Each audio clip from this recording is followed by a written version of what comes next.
Salam sejahtera buat kita semua. Perkenalkan, saya Nova Sentana Putri Manalu, peserta Latsar CPNS 2021 yang diselenggarakan oleh BKPSDM Kabupaten Tapanuli Tengah bekerja sama dengan BPSDM Provinsi Sumatera Utara.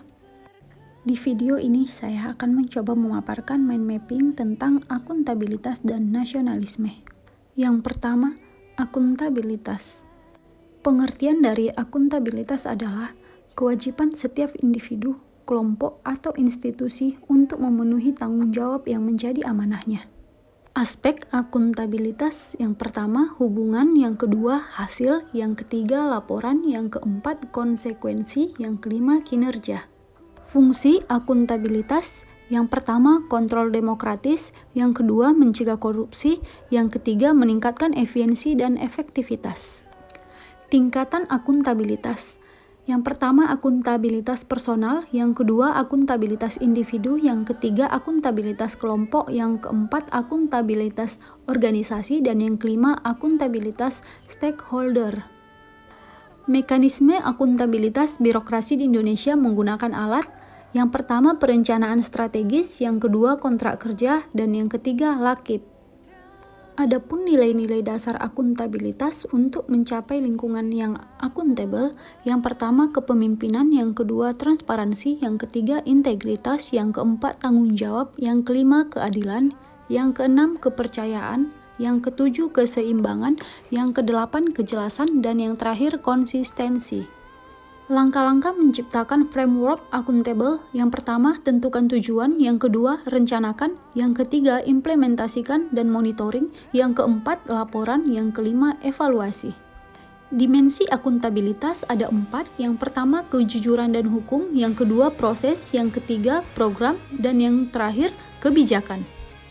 Untuk menjadi PNS yang akuntabel, diperlukan yang pertama transparansi, yang kedua menghindari perilaku curang dan korupsi, yang ketiga perilaku penggunaan sumber daya, yang keempat perilaku penggunaan dan penyampaian data, yang kelima perilaku berkaitan konflik kepentingan. Baiklah, izinkan saya untuk melanjutkan ke mind mapping nasionalisme.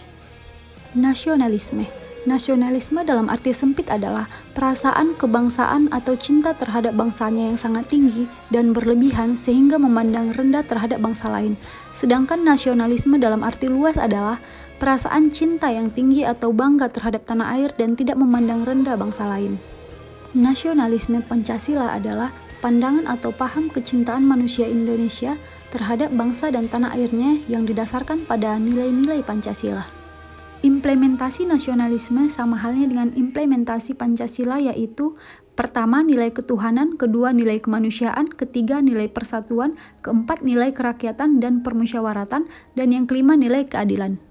Fungsi dan peranan Pancasila bagi bangsa Indonesia yang pertama, Pancasila sebagai jiwa bangsa Indonesia, yang kedua Pancasila sebagai kepribadian bangsa Indonesia, yang ketiga Pancasila sebagai sumber dari segala sumber hukum, yang keempat Pancasila sebagai perjanjian luhur, yang kelima Pancasila sebagai cita-cita dan tujuan bangsa Indonesia, yang keenam Pancasila sebagai satu-satunya asas dalam kehidupan berbangsa dan bernegara, dan yang terakhir Pancasila sebagai moral pembangunan.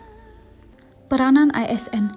Di dalam Undang-Undang Nomor 5 Tahun 2014, peran ASN terbagi menjadi 3, yaitu pertama, ASN sebagai pelaksana publik, kedua, ASN sebagai pelayan publik, dan yang ketiga, ASN sebagai perekat pemersatu bangsa. Demikian pemaparan yang dapat saya sampaikan tentang mind mapping akuntabilitas dan nasionalisme. Terima kasih.